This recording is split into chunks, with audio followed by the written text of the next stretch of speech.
예수는 나의 힘이요 내 생명 되시니 구주 예수 떠나 살며 죄 중에 빠지리 눈물이 앞을 가리고 내 맘에 근심 쌓일 때 위로하고 힘주실 주 예수 예수는 나의 힘이요 내 친구 되시니 그 은혜를 간구하며 풍성히 받으리 햇빛과 비를 주시니 주수할 곳이 많도다 귀한 열매 주시는 주 예수 예수는 나의 힘이요 내 기쁨 되시니 그 명령을 주례하여 늘 충성하겠네 주야로 보호하시며 바른 길 가게 하시니 의지하고 날아가리 주 예수 예수는 나의 힘이요 내 소망 되시니 이 세상을 떠나갈 때 곧 영생 얻으리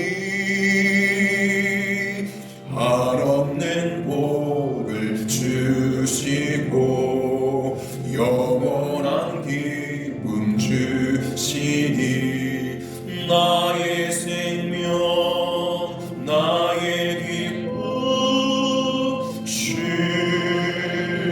예수 아멘. 오늘 같이 하는 말씀 시편 40편 1절부터 10절까지 말씀입니다. 제가 가진 성경으로 구약 성경 831편에 있습니다. 1절부터 10절까지 교독하겠습니다. 제가 먼저 이렇게 다 찾으신 줄 알고 1절 말씀 봉독합니다.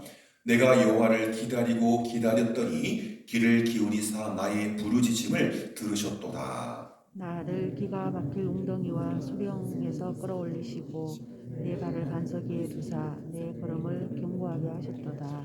새 노래 곧 우리 하나님께 올릴 찬송을 내 입에 두셨으니 많은 사람이 보고 두려워하여 여호와를 의지하리로다. 여호와를 의지하고 교만한 자와 거짓에 치우치는 자를 돌아보지 아니하는 자는 복이 있도다.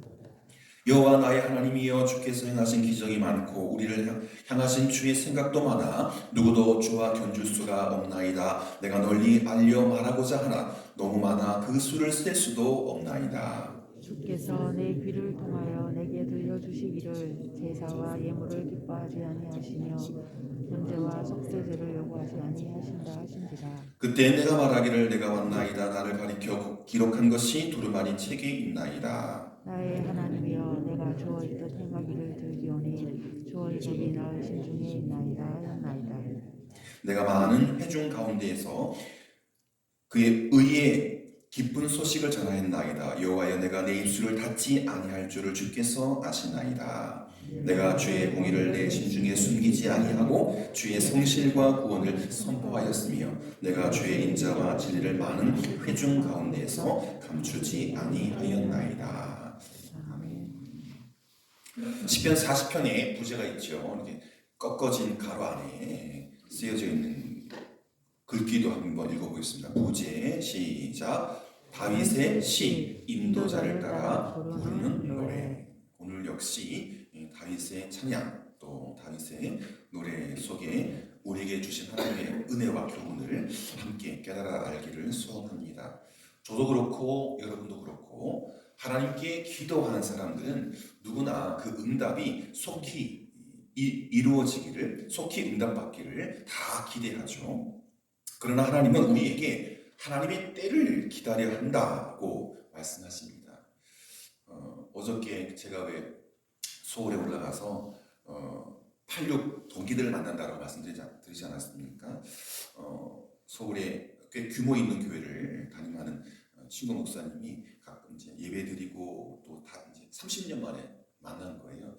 뭐 두세 명은 한두 번 만난 경험이 있는데 나머지 친구들은 정말 졸업하고 30년 만에 만났는데 다 뭐 정말 머리가 하얗게 센 친구도 있고 포항중앙교회처럼 한도에 가장 규모 있는 교회로 또 훌륭하게 큰 교회에서 목회하는 친구들도 있고 그 장소를 제공한 친구가 식당에서 뭐 막창에 뭐 한우 고기에 막 사주는데 나중에 보니까 한쪽에 라면을 끓여 먹을 수 있는 재료가 다 식비에 포함되어 있나 봐요. 제 친구 또 다른 한 친구가 목포에서 목회하는 친구가 끓여서 같이 나눠 먹었는데 조금 설익었더라고요.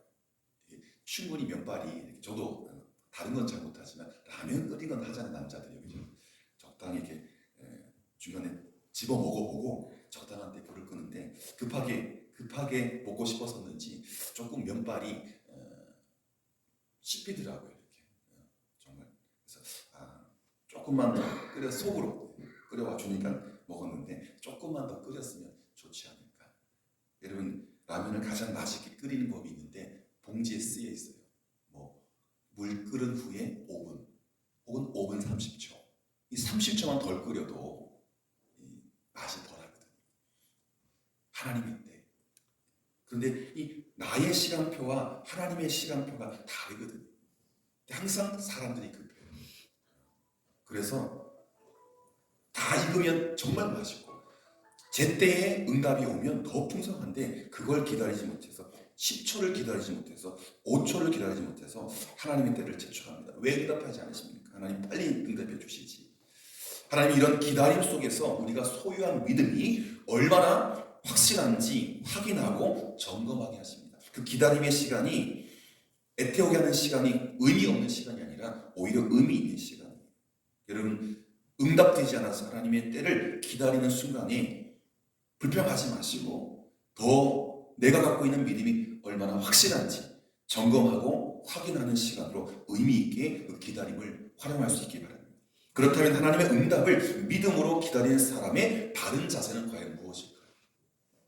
기도하고 돌아서면 응답이 오지 않지 않습니까? 항상 기다려야 합니다. 응답을 어떻게 기다려야 하는가? 기도하는 사람의 바른 자세는 과연 무엇일까? 다윗이 우리에게 교훈하는 것 함께 찾아가기를 원합니다. 시편 40편의 저자 다윗은요 절망의 구덩이와 절망의 소렁에 빠진 것 같은 처지에서 하나님이 하나님에게 자신을 구해주기를 건져내어 주시기를 간절히 기도하고 있습니다. 그러나 그 기도의 응답은 바로 속히 임하지 않았습니다.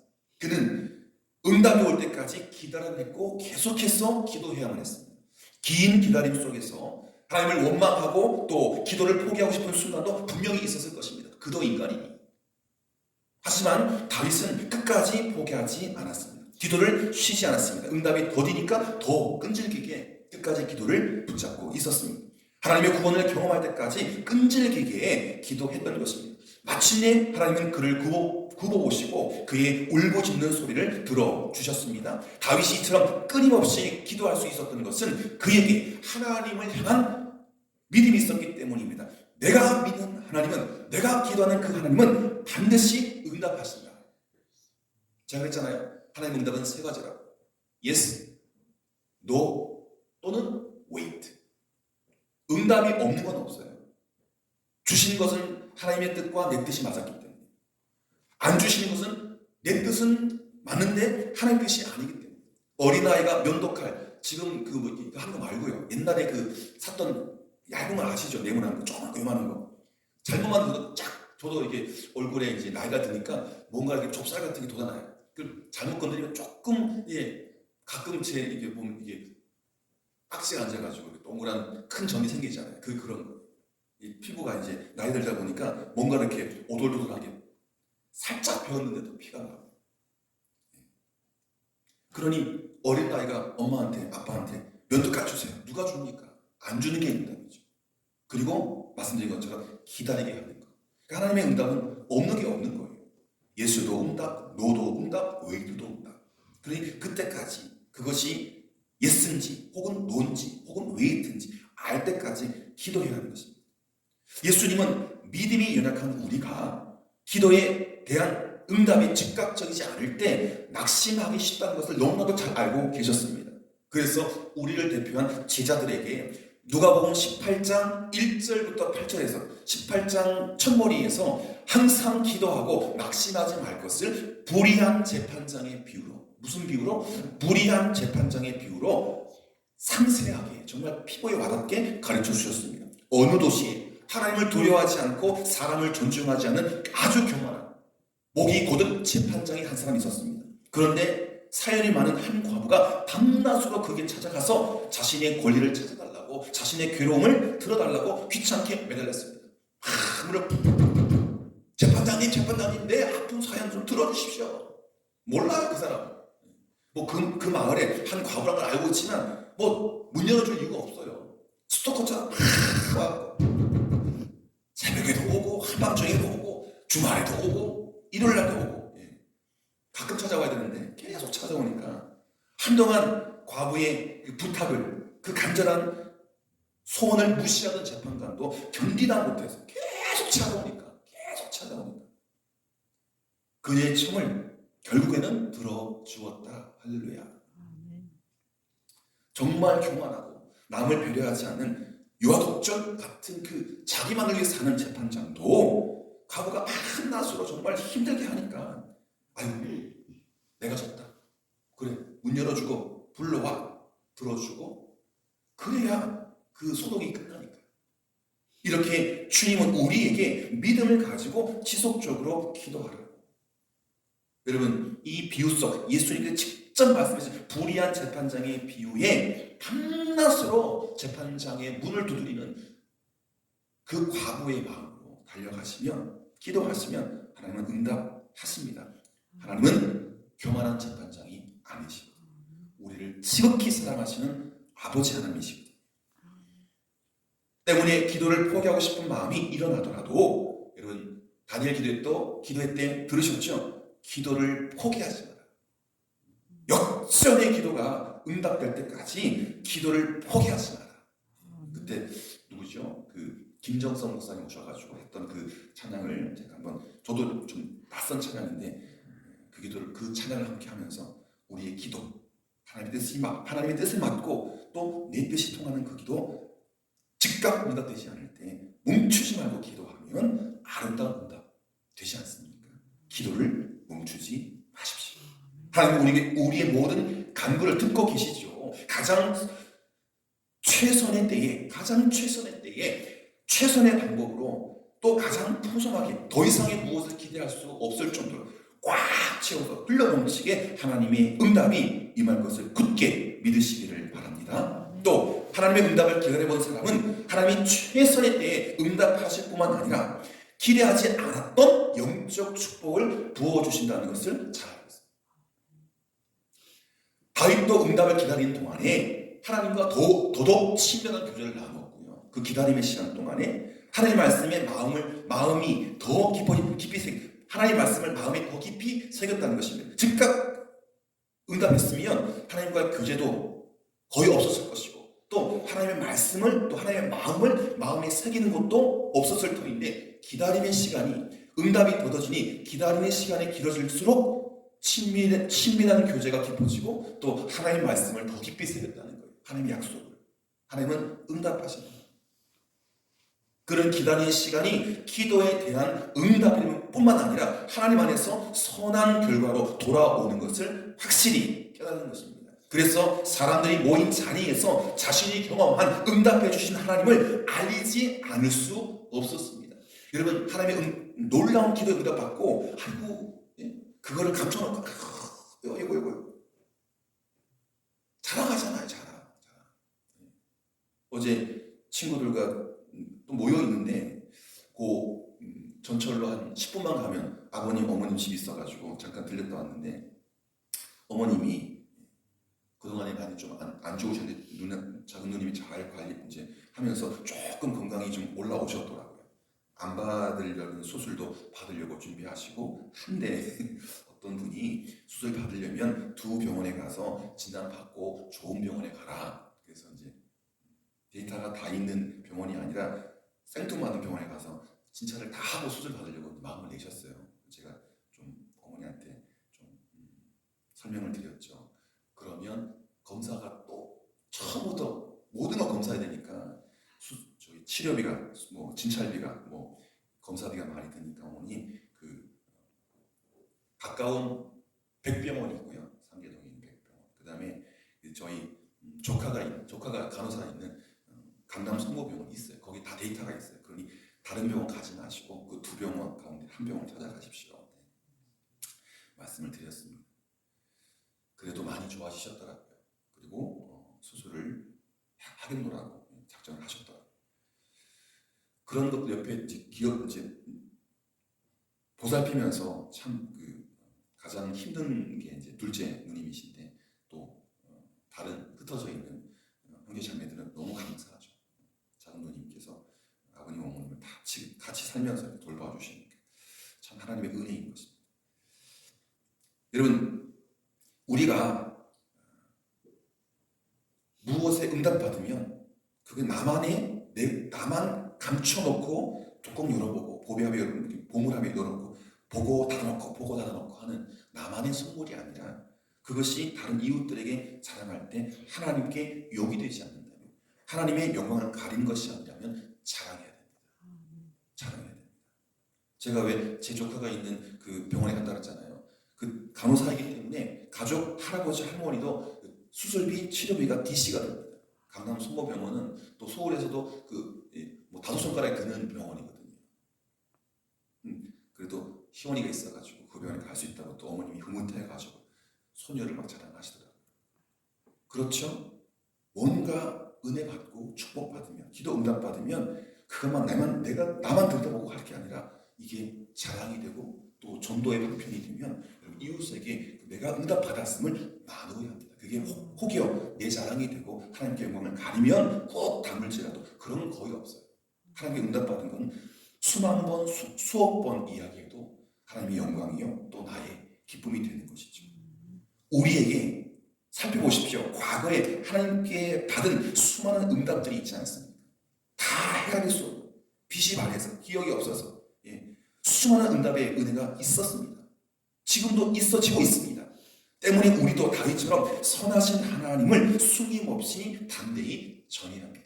그 응답이 크면 클수록 그 응답이 또 놀라우면 놀라울수록 숨김없이 그 하나님의 응답 말씀을 전해야 하는 것입니다. 이것이 하나님의 능력을 믿고 기다리는 사람의 바른 자세인 것입니다. 마치 아무 일도 없었던 것처럼 혼자 보고 혼자 누리는 것 그거 아닙니다. 때로 우리가 처한 현재의 고난을 보면서 과연 너의 하나님이 어디 계시냐라고 따지는 질문하는 사람도 더러 있을 것입니다. 하나님이 있다면 너 그렇게 기도하는데 응답하지 않았잖아. 하나님이 계신 거 맞아? 네 기도 응답되는 거 맞아? 정말 싸우는 것처럼 질문하는 사람도 있을 것입니다. 그러나 곧 그들도 살아계신 하나님의 역사, 응답하시는 하나님을 보게 될 것입니다. 하나님은 우리에게 은혜를 주시되 그 은혜가 우리의 만족만으로 남는 것을 원치 않으십니다. 내게 응답 주신 것 내 가족들이 알고 이웃들이 알고 또 주변에 많은 분들이 저 사람 응답 받았구나. 나만의 만족이 아니라 나만의 응답이 아니라 모든 이들의 응답으로 확대될 것입니다. 우리가 받은 은혜를 다른 사람과 나눌 때에 우리의 믿음은 더 확고해지고요. 곤고한 영혼들은 우리가 전해준 하나님에 대한 지식으로 말미암아 새 힘을 얻는 회복과 치유의 역사가 일어나기 때문입니다. 그러니 여러분 작든지 크든지 응답 받으신 것 겸손하게 그리고 자랑스럽게 이웃과 가족과 나누시기를 바랍니다. 여러분 아무것도 하지 않고 무작정 시간을 보내는 것은 하나님의 응답을 기다리는 이들의 바른 자세가 아니죠. 다윗처럼 하나님의 응답을 기다리며 끈질기게 기도해야 합니다. 물고 늘어져야 합니다. 좀 전에 월드컵 보고 왔는데 전반전인데 4대 0이에요. 확실히 브라질은 세더라고요. 우리 선수들이 죽기 살기로 뛰는데 벌써 4대 0 전반전 아직 안 끝났는데, 어쨌든 끈질기게 하면 하나님께서 우리에게 응답을 하십니다. 포기하지 않고.